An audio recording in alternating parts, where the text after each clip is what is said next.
atsika fa ny fahasoavan'Andriamanitra miaraka amintsika. Isika fa ny fahasoavan'Andriamanitra miaraka amintsika noho izy atsika sandrivaky sy asantsika miaraka aminy. Ny fianakaviana no taniketsa ipoiran'ny vocation. Déploie ton cœur et viens nous sauver.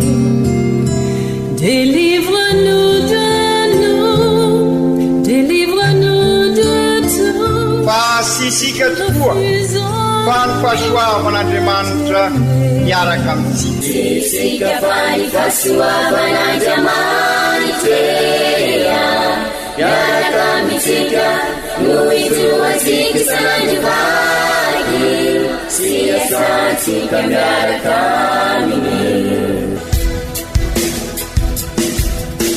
Fa olo raika atokotran'isika ao aminy, fianakaviana iray ao aminy, tsy misy hevitrevitra. Ny olo no mampizara indraindray fa Andriamanitra i Jesoa lay mpiandrony tsara ran'olotra ny aina olo raika.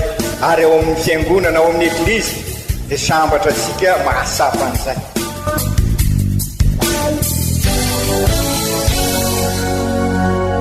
Olo araiky atsika atambatry ny fanahy masina Kamiray, olo araiky ao amin'ny Kristy.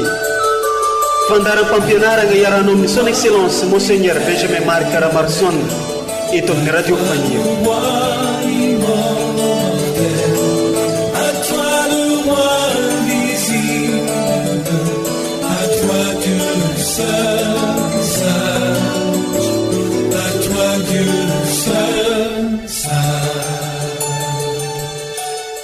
Ankafaliana ankaravoagna no anolorana fiarabagna sy fankasitrana ho antsika jiaby izay mbola mitandrigny sy magnaraka trano ireo fandaragna maro samihafa eto amin'ny ity radio Fanery Maria ity. Mitoy ny fitandrignasantsika ny tenin'Andriamanitra sy ny fampianarany eglizy ho sakafo mpagnaintsika isaky ny alahady sy isanandro. Tonga amin'ny alahady fahatelo tsotra mandavantaonantsika izay agnamezan'ny eglizy lohahevitra atsika iaignana sy odinihina diany hoe masoandro be lohataona i Kristy ka tsy mifidy olon-kosoavina. O indrindra nytonikira fidirana nalaina tamin'ny salambo.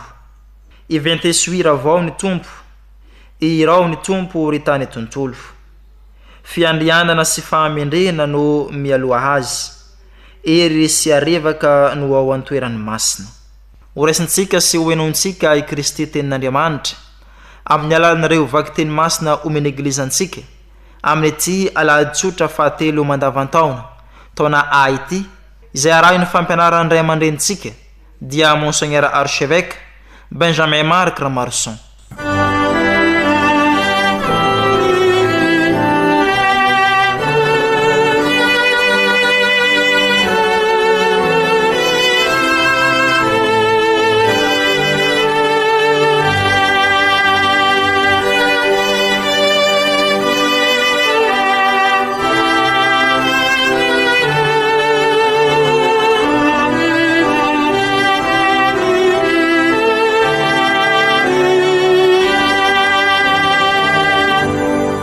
Fankalazana ny tenin'Andriamanitra. Vaky teny masina voalohany. Boky izay ampaminany. Toy ny nanotofan'ny andro taloha fa fambaraka ny tany Zabulona sy tany Neftali no amenoan'ny andro farany voninahitra. Ny lalàn'ny ranomasina, ny tany andafin'ny Jordan ary ny faritan'ny firenena. Ny vahoaka mandeha amin'ny tany Azimpito nahita mazava lehibe ary ireo nonona tamin'ny tany aloko ny fahafatesana na mirapiratany mazava. Nampitombo ny vahoakanao ianao ary nataonao lehibe ny afaliana ka mifaly eo anatrehanao toy ny fifaliana raha fararano izy, toy ny fiobiana ankafaliana raha mizara babo. Satria ny juga navesatra azy, ny tsorakazo ny kapoana, ny lamosiny, ny teny pitoraka azy dia samy no tapainao tony tamin'ny androny madiana. Zany ary ny tenin'ny tompo isorona ny Andriamanitra.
Vakiteny masina faharoa.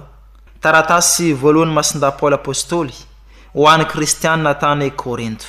Ry kristianina havagna, mihanta aminareo amin'ny agnaran'i Jesosy Kristy tompontsika mba hiray teny daholo ianareo ka tsy hisy fisarahagna eo aminareo fa ho tafakambagna tsara ampiresan-tsaina sy hevitra avokoa ianareo. Reko tamin'ny Kloeny ny aminareo fa hoe misy fifandiragna ao aminareo, izany hoe ny sasany aminareo mana hoe izaho ho an'i Paul, ny sasany kosa magnano hoe izaho ho an'i Apôlô na izaho ho an'i Sefasy, voazarazara va i Kristy. Ary Paul va no voafantsika tamin'ny azo fijaliagna ho anareo, sa tamin'ny agnaran'i Paul no nanao batemy ianareo? Tsy ny hanao batemy no nanirahan'i Kristy ahy, fa ny hitory ny evanjely tsy amin'ny lahateny kanto anefa, fa ndrao fanan'izany ny azo fijalian'i Kristy. Zany ary ny tenin'ny tompo, isaoragna ny Andriamanitra.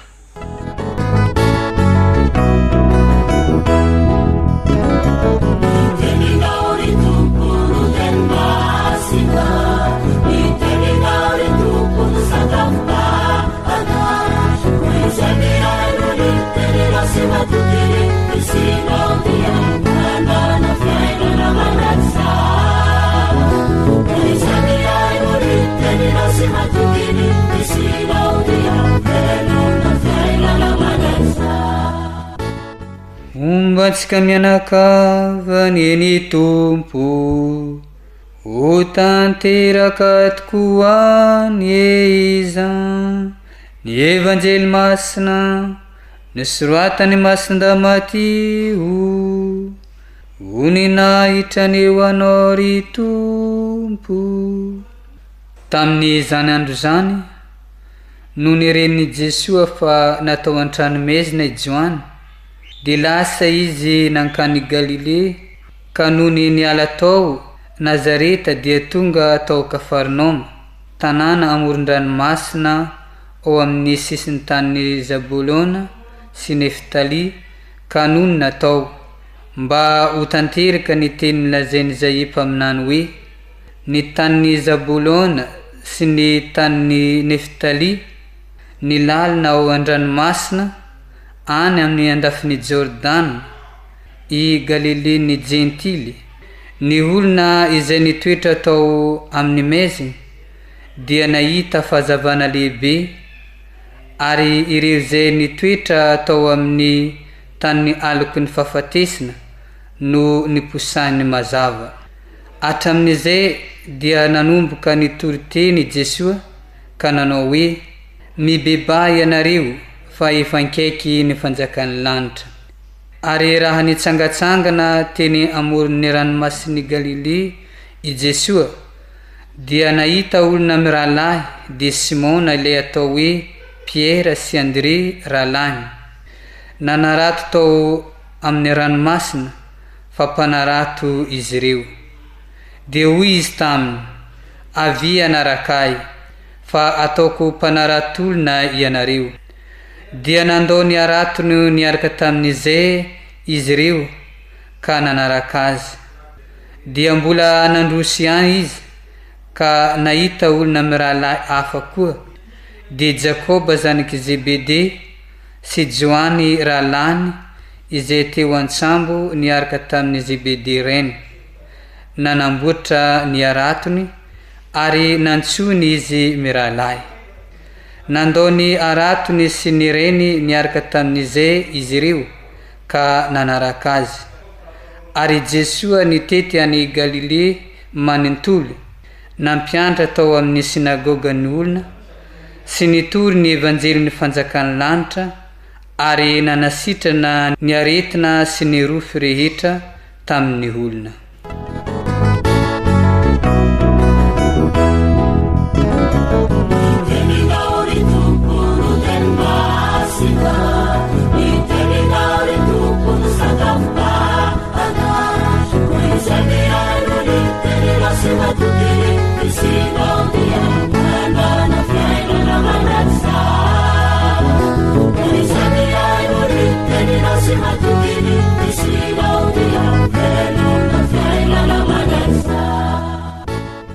Izany ary ny teniny Tompo, diran'eo anao ry Kristy.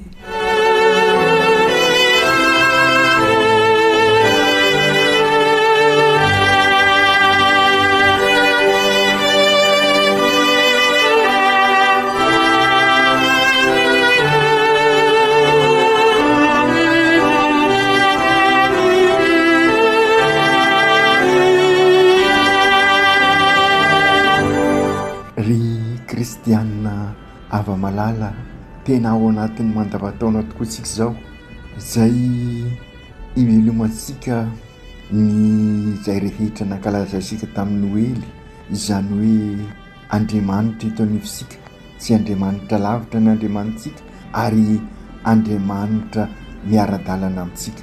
Izany no atitraterin'ireo vakiteny telo amin'izao lahady fahatelo mandavan-taona zao, mananatra sika ireo vakiteny ireo mba hibebaka bebe koa ohatra velona amintsika amin'izany i masindahapoly izay ankalazasika nio 20 janoary ny fibebahany, raha tsy alahady zany androany, dia izay fibebahany masindahapoly izay no nankalazaisika.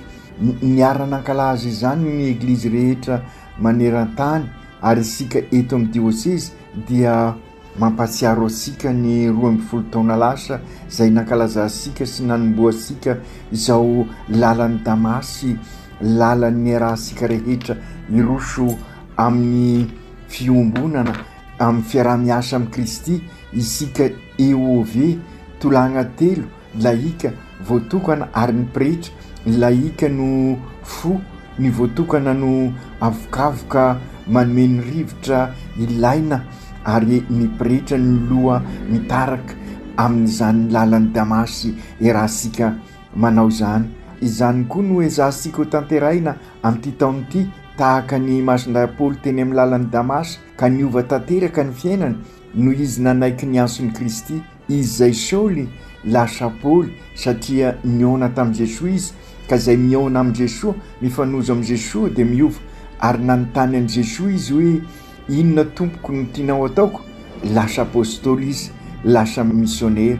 Manantena koa ary isika menakavy fa mba ho lasa apôstôly fa indrindra amin'izao andro iainasika zao tsy isika tokoa fa ny fahasoavan'Andriamanitra miaraka amintsika no ahafahasika mivelona ny lalan'ny damasy, ny lalan'ny fibebahana.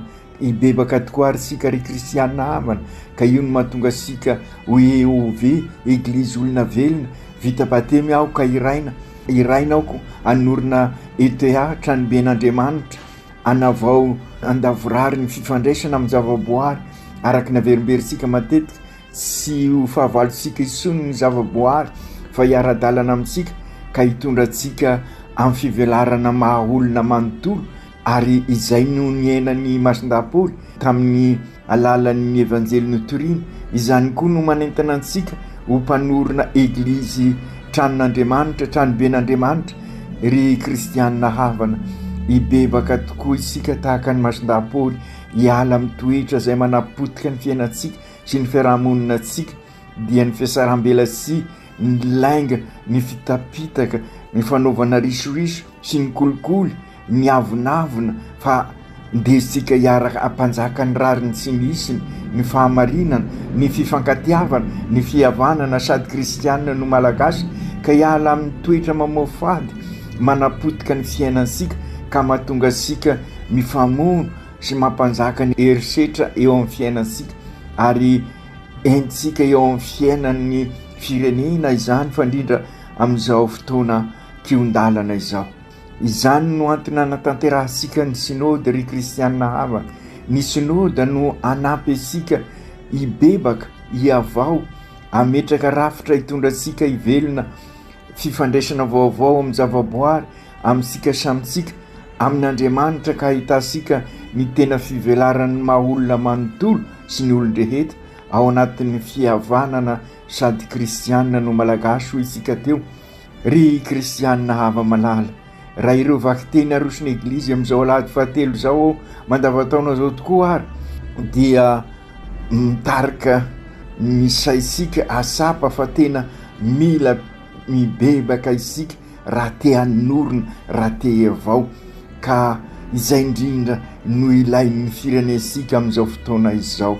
Araky ny afatra ao amin'ny boky Isaia mpaminany ao amin'ny vaky teny voalohany ho indrindra Isaia mpaminany ny vahoaka nandeha tamin'ny Ezipito nahita mazava lehibe ary ireo nonona tamin'ny tany aloky ny fahafatesana na mirapiratany mazava. Izay no antenaisika ary fa indrindra ho an'ity firenesika ty amin'izao kiondalana misy azy zao sy iza io hitondratsika amin'ny fibebahana marina io voalazan'izay io fa i Jesoa lay fahazavana izay manilo ny fiainansika io ny tiany Isaia asongadina eto manafaka asika amin'izay mamatopatotra ansika Jesoa mahatonga asika ho tena vavolombelona eo amin'ny manodidina asika samy andray fahazavana miposaka avy amin'ny Jesoa, fahazavana, lalana sy fahamarinana ary fiainana.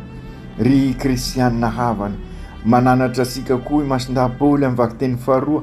I masondahy Paoly lay mibebaka ka nivelona an'izay fibebahan'izay ka manoratra nyity taratasy ny kristianina tany Korinto ity ka mampitandrina izy satria misy ny mampisarabazana ary dia izay ny koa mitranga matetika amin'ny fiainansika ka okary ho iray tokoa isika satria iray Kristy no ao am-posika dia sy mila fizarazarany isika fa kosa manaiky ivelona ny tena maha olo raika asika, maha kristianina asika ny batemy no mampiombona antsika amin'ny Kristy ka tonga sika ho Kristy mpiarabelona amin'olona, ho tena kristianina marina tokoa, sy ny fahamendresika fa avy amin'ny Kristy sy ny anao batemy no anyrany Kristy ay hoy Masindahy Paoly fa hitory ny evanjely ho indrindra izy mianta aminareo amin'ny anaran'i Jesosy Kristy tombosika aho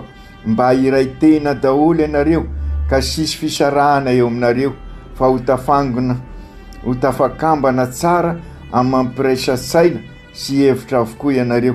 Reko tamin'ny Cloé aneny aminareo fa hoe misy fifandirana ao aminareo, izany hoe ny sasany aminareo manao hoe izao an'i Paoly, ny sasany kosa manao hoe izao an'i Apollo na zao an'i Sefasy. Zarazara va i Kristy ary Paoly va ny voafansika tamin'ny hazo fizaliana anareo sa tamin'ny anaran'i Paoly no natao batemy ianareo sy ny anao batemy na ny ranan'i Kristy ay fa nitory ny evanjely sy tamin'ny lahateny kanto anefa fa ndo foana zany ny hazo fizalian'i Kristy. Mazava zany tenin'ny Masindahy Paoly izay ary matetika nefa noho ny ampo noho ny fiasaram-belasy noho ny avinavina dia izay no mitranga eo amin'ny fiainatsika ka izay no mahatonga sika miteny hoe mila fibebahana raha te hiavao ary raha te hanorina, sy noho ny famendresika ary no maha-kristianina sika fa noho ny famindrapon'Andriamanitra ka mitaky fanetretena raha te hibebaka marina, indrindra mitaky an'izay ny fibebahana. Izany no ampianarin'i Jesosy amintsika amin'ny evanjely. Izao ny fotoana sara andresasika ny afatry ny evanjely androany hoy izy mibebah ianareo fa efa akaiky ny fanjakan'Andriamanitra. Izany hoe izao ny fotoana sara ialasika mitoetra tsy mendrika izay manakana sika andray ny vaovao mahafaly ary indrindra sy afaka iona amin'ny Jesosy ka iova raha sy manaiky mila fiovana isika. Izany no dingana voalohany amin'ny fibebahana dia ny mieky fa sy mety ny fiainatsika sy zarizary zao fiainatsika izao ka miala amin'ny fiainana sy zarizary ka miezaka nasara azy ary rariny sy isiny tokoa raha manontany isika hoe inona marina moa no atao hoe mibebaka. Ry kristianina havana, voalohany sy maintsy masapatena ianao zay vo afaka hibebaka. Eo am-pendohana ny fibebahana dia sy maintsy misy ny fekena heloka ary zany no ahafantarasika fa mila mibebaka isika ka matetika ny zava-misy eo amin'ny fiainatsika dia efa manambara an'izay ka anjarasika zany ampanetretena mahasapa fa sy mety ny fiainatsika. Faharoa, ny fahasapana fa na dia eo aza zavatra sy mety marobe eo amin'ny fiainatsika dia lehibe mihoatra n'izany ny famindrapon'Andriamanitra, lehibe mihoatra ny fahotansika ny famindrapon'Andriamanitra ka amin'izay sy ny herisika sy ny fahamendresika ny hanova ny fiainatsika na niezaka ataosika na dia tena ilaina azy izany fa ny fahasoavan'Andriamanitra ao koa sapasika fa rehefa mibebaka isika dia ny fahasoavan'Andriamanitra mandrakariva ny melo lalana antsika. Izany no mampiditra asika amin'ny fanjakan'Andriamanitra. Raha ao amintsika tokoa ny fanjakan'Andriamanitra dia mivelatra izany fanjakan'Andriamanitra izany na toy ny voasinapy azy araky ny voalazany evanjely ka afaka mivelatra tokoa ary afaka antenansika hitondra zava-baovao eo amin'ny fiainatsika. Fahatelo, amin'ny fibebahana dia aoka ahay anararoatra izao fotoana izao sika sy mangatakandro ny olona hibebaka amin'izao fanaovasika ny sinody izao indrindra ary ry kristianina havana no aoka isika asapatena ary dia izay no nataony Masiny Maria tamin'ireo mpianatra tany Kana ataovy izay rehetra lazainy aminareo dia nameno ny sazoa enina ireo mpianatra, nameno ny siny enina ka rehefa feno dia niova odovay ary io famantarana voalohany io no natonga ireo mpianatra nino zany hoe rehefa mibebaka zany dia sy inona fa ny manatanteraka ny sitrapon'Andriamanitra manao ny asan'Andriamanitra. Ka rehefa nandray ny fahasoavan'Andriamanitra ireo mpianatra reo na feno ny sazoa enina dia zary mpanaraty olona, zary misionera, ka izay koa no miandry antsika amin'izao synôda izao fandrindra ity fizanonana fahaefatra ty, na dia mafy ny fiesiky ny ranomasina nonjam-piainana entsika amin'ny evanjely. I Jesoa miaraka amintsika araky ny voalaza ao hoe i Jesoa nitetin'ny Galilea manontolo na mpianatra tao amin'ny sinagoga na nasitrana ny marary. Ry kristianina havana, izany no antanaintsika vokatry n'izao synôda fahafito izao, ka ibebaka isika iavao ary afaka manorina, ary zay koa no antenaintsika ho an'ity firenensika ity, ary zany nodikany kaonkaondo pirenena anampy asika asapa ny fahalemensika sy avy eo ametraka zay heritsika rehetrarehetra anavozasika nyty firenensika ity, anarenasika ny tranobe ombonana. I Jesoa lay zanak'Andriamanitra tonga nofo, itety ny fiainantsika manontolo, itety ny fianakaviana, eglizy kely, eglizy fiombonana, eglizy iraka, itety ny diosezika, itety ny Madagasikara, fa indrindra amin'izao fanatanterahasika ny fionambe pirenena izao, amin'izao fanaovasika ny symposium mikasika ny fanampianarana sy ny fanabeazana izao, engany i Jesoa itety ny fiainansika manontolo, ampianatra asika amin'izao vanim-potoana mandavataona zao, fotoana ny fandalinam-ponoana tokoa izao mandavataona zao, ka izany anasitrana asika amin'ny aretina maro samihafa, fa indrindra ny mpox ity valanaretina zay tady andrendrika asika zay, anasitrana asika ny aretina rehetra mikika asika, mikiky ny fianakaviana, anasitrana ansika sirairay avy Jesoa, anala zay mamatopatotra ansika sirairay amin'izao fotoana vaovao vo mitomboka zao.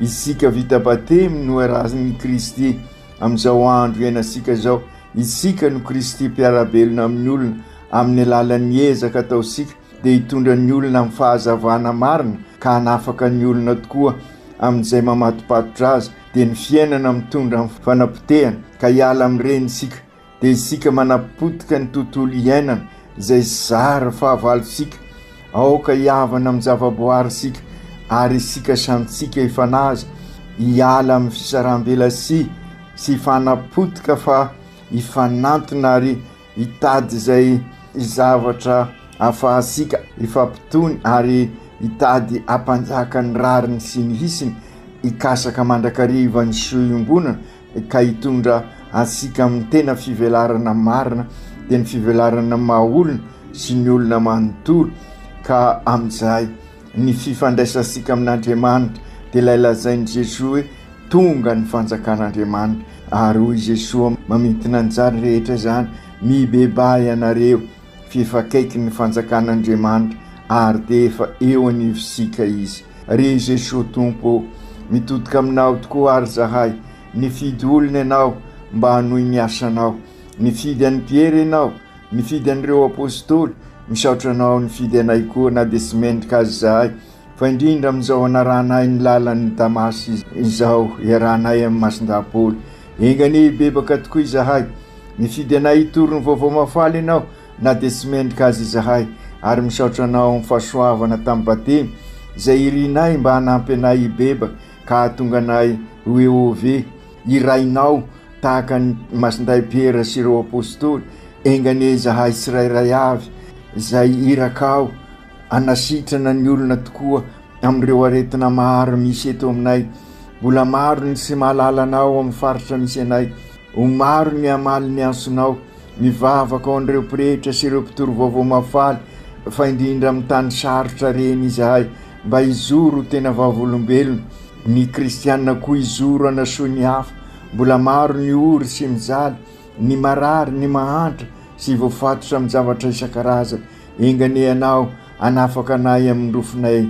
Ry Jesoa Tompo, ampio izahay mba hafoy tena, ka andao zay rehetra mamatotra anay, ka ho mpanaraty-olona tahaka an'ireo apôstôly nantsoinao. Ampio izahay ho Ehove ibebaka tokoa, ka ahafantatra ny dikany batemo ny resinay vita batemo ka iraina anorona eglizy tranoben'Andriamanitra ho zary tena taranaka mpanorona tokoa Masiny Maria renyo tataniny dianay makany am Jesoa mba hibebaka marina tokoa izahay iavao fa izahay miavao no mitondra fiavozana sy fanarenana eo amin'ny fiainanay sy eo amin'ny firenenay. Masinday Josefo mivavah ho an'ny fianakaviana jiaby mba ho eglizy kely mandray atanana tokoa ka iavao marina sy anavao ary afaka ametraka zay fiavozana zay eo amin'ny fiainany andavanandro. Aoko tanteraka zany amin'ny anaran'ny Ray sy ny Zanaka sy ny Fanahy Masina. Amen.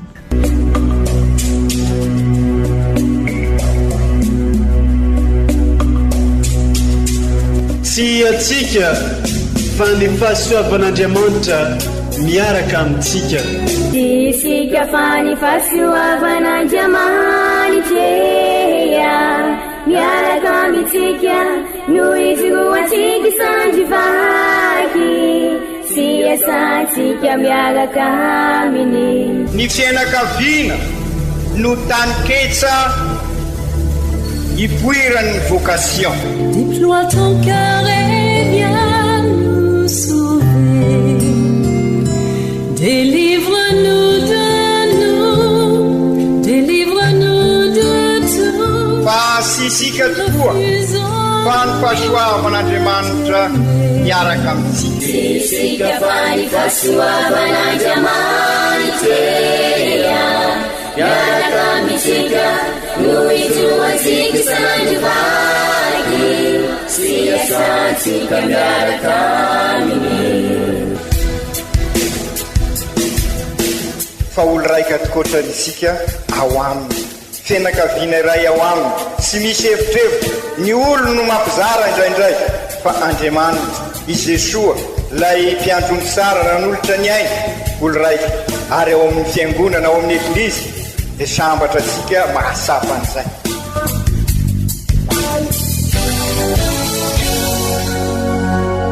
Olo araiky atsika atambatry ny fanahy masina kamiray olo araiky ao amin'ny Kristy. Fandaram-pampianarana iaranao amin'ny son excellence Monseigneur Benjamin Marc Caramarson eto amin'ny radio Fania.